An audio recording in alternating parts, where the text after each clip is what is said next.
So I don't know about you guys, but I feel like the state of the world is kind of weird right now. I was just at my nephew's birthday the other day, and in catching up with a lot of friends and family, there's this point where I came to sort of realize that I feel like every young person, late 20s, early 30s, in my life right now, uh, is feeling kind of depressed and burnt out, kind of unsatisfied with where their life is going and a little bit unsure as to whether or not they want to continue with that sort of path. And I'm not too sure if this is, maybe just because of the people that I associate with, just having this sort of mindset and personality type. But I mean, recently there's this video made by an MIT educated neurosurgeon where he quit his job because he felt so dissatisfied with how things were going, that he threw away the Asian American dream, to fulfill that desire of all the parents and ancestors to go to MIT and you know become a neurosurgeon, and he threw all of that away. And why he threw that all away, he talks about it in a video where he's out in the mountains with his dog Gooby, and he talks about it for 20 minutes, and 17 million people watch that video, and I guess a lot of people relate to that, and I related to it, you know, and I've been asking myself these questions for a long time, but I think it's only recently that I've sort of really tried to answer them. And in my search, I came across this article, and in this article, it was kind of this aha moment. It put a lot of the pieces together for me, and I was so excited that I sent this article to a lot of my friends and family. And the overwhelming response was, "This article is too long, and I don't want to read this." At a certain point, I was kind of disappointed because I was like, wow, I wish there was somebody out there that was as hyped about this kind of thing as me, that they would go through this article and we could, geek about it together. But, I sort of understand, like, not everybody likes to read. Not everybody, wants to take the time to kind of go through that stuff. So I'm making this video for you. But also, for me, because it's kind of fun and it gives meaning to my life. But essentially, this article, it talks about this theory called basic psychological needs theory. And in this theory, you have two states. One state is a need satisfied state where, you're feeling good, you're feeling, life is moving forward, and you're kind of feeling just this general sense of fulfillment and contentment. And then you have this needs frustrated state where you're just like, life sucks, feeling depressed, burnt out, anxious, kind of, feeling this sort of internal conflict. And essentially that happens when you have your needs not only unfulfilled, but they're sort of infringed upon. And so what are these needs? So there's three needs, the first being autonomy, the second being relatedness, and the third being competency. And essentially this theory is talking about these three needs. If you're able to fulfill them in whatever you're doing, whether it's the relationships that you're pursuing, your goals that you're setting for yourself, or the career that you're pursuing, if you're fulfilling all those three needs, then you'll reach that sort of need satisfied state, as I talked about before. And so what are these three needs? The first need is called autonomy. And essentially this need is the need to feel like you are resonating with whatever you're doing on a personal level. That what you're doing is because of your own volition, and that what you're doing is because you want to, not because somebody else wants to. The second need is relatedness. And this is the need to feel connected to the individuals that you are doing this activity with, to feel connected to nature or perhaps the universe or some sort of greater cause. And the last need is competency. And in this, you want to be able to pursue something that is developing your skills in a meaningful way, and that you're making progress in developing your skills in a meaningful way. And so if you're able to fulfill all these three needs, yeah, you reach this sort of need satisfied state, and you feel content with your life. However, if these needs are not fulfilled and they're infringed upon, for example, like somebody is pressuring you heavily to do something, or maybe you're being excluded or isolated, or maybe you just have been constantly failing at something, then you're going to be pushed towards a needs frustrated state.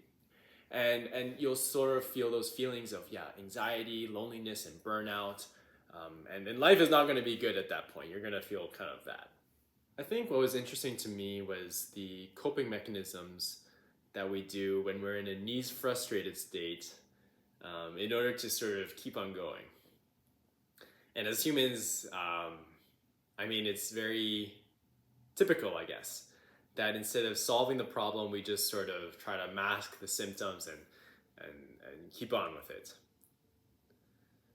And when I was reading this part of the article, I felt very seen in a way, because I was like, oh my God, like I've been doing this type of thing my entire life.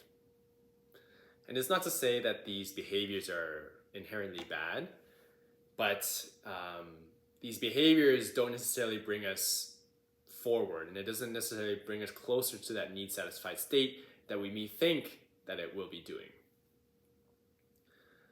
The first one is called rigid patterning and scripting.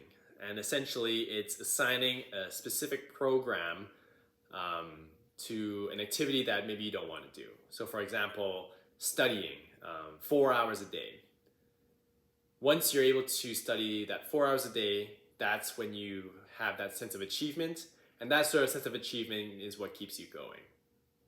This ends up being a double-edged sword, because if you don't study that 4 hours a day, you will feel very terrible about yourself. You will feel like you are worthless. And it's because you actually involve your ego in the ability to fulfill that pattern or that script.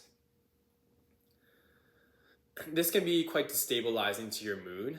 And again, it doesn't actually bring you closer to that need satisfied state. The second behavior that we do to cope, is a bit similar, is called ego involvement. And in this ego involvement, we associate the results of that activity with your personal self-worth. This can lead to feelings of self-aggrandizement when you succeed in that activity, but it also can lead to feelings of worthlessness and despair when we fail. Similarly to the rigid patterning and scripting, this can be very destabilizing, and it can be very polarizing. Your life will feel very fluctuant. A variant of this behavior is actually creating activity on the side to put all your eggs in. So for example, let's say there's an activity that you don't like to do. In order to distract ourselves from that activity, we will invest our time and ego into a parallel activity. For example, video games, or even online dating. They did a study talking about problematic use with Tinder, where it was with people who were very unsatisfied with their lives that would have problematic use of Tinder as a means to sort of give them that extra boost. And so they would obsess about, their performance in the Tinder game or in a video game, and I guess distract themselves in that sense in order to ignore the fact that they're very dissatisfied with their life in general. The third behavior is oppositional defiance. And so this is when, you don't like to do something, but you're doing it because, a lot of people are pressuring you, society's telling you to do this. And then you reach a point where you just kind of snap, and then you essentially just do the opposite of what that external pressure is telling you to do. And this is essentially when your need of autonomy is being frustrated. And in an attempt to regain that sense of autonomy, we do the opposite thing of what other people are telling us to do to get that sense of independence and self. But in actuality, this kind of brings us further away from our true north or our center because we're just kind of using that external pressure as a reference point and doing the opposite of that rather than formulating our own independent self and our own true north. And the last behavior is called need substitute. And this is when we focus on the external results and rewards from an activity that we don't want to do, and I guess just obsess over how those things will make us feel better. And this is, for example, when we obsess about the materialism or the fame and popularity, or maybe even the type of body that we get when we do a certain activity. And so the thing with this is that we expect these things like money, fame, power, and beauty to give us a sense of fulfillment, and that we will pursue this activity in order to achieve those things because we think that it will make us happier. But in the end, those things don't actually make us happy. And not only do they not make us happy, but we are so disappointed with what it turns out to be that it actually makes us quite depressed and quite frustrated. And it perpetuates the cycle even more, thinking that if we are able to get that amount of money or get that sort of beauty or that power, then that will make us better. That will make us feel better. But it actually doesn't. And so now that we have a basic understanding of the theory that we need a sense of autonomy, relatedness, and competency in what we're doing in order to feel satisfied with our lives, and that, when we're feeling frustrated with our lives, we resort to certain coping mechanisms, the bigger question is, now what? Now what do we do? And I posed this question to my dad. And his view is that it's very unrealistic to think that we will find something that will make us feel that way. And that only 1% of people, maybe even less, are able to find that sort of passion or career that will make us feel that way. Somebody like Albert Einstein in physics. And a part of me wants to disagree with him. A part of me wants to say, you've been raised in a society that has shot down your dreams, and so you're just cynical about the world in that way. And that maybe we could change that. But a part of me, I guess stemming from Buddhist thought, thinks he's right. That we can keep on chasing those perfect circumstances, but it's only once we change our mindset and the way that we perceive the world is when we will reach that sort of need-satisfied state. I guess even prisoners can feel free if they train the mind. And obviously it's not easy, but I think there's some truth to that. There's a saying in Buddhism, 面对它,接受它,处理它,放下它. And essentially it's saying, face it, accept it, solve it, and then let it go. And I hope today, after seeing this video, it can bring you one step closer to facing and accepting whatever is going in your life right now. And that hopefully, in the future, you'll find the way to solve it. And hopefully, you'll be able to let it go and move forward with your life. And so I'd like to thank you for taking the time to listen to this video, to watch this video, and to contemplate these things with me. And I hope you have a good day.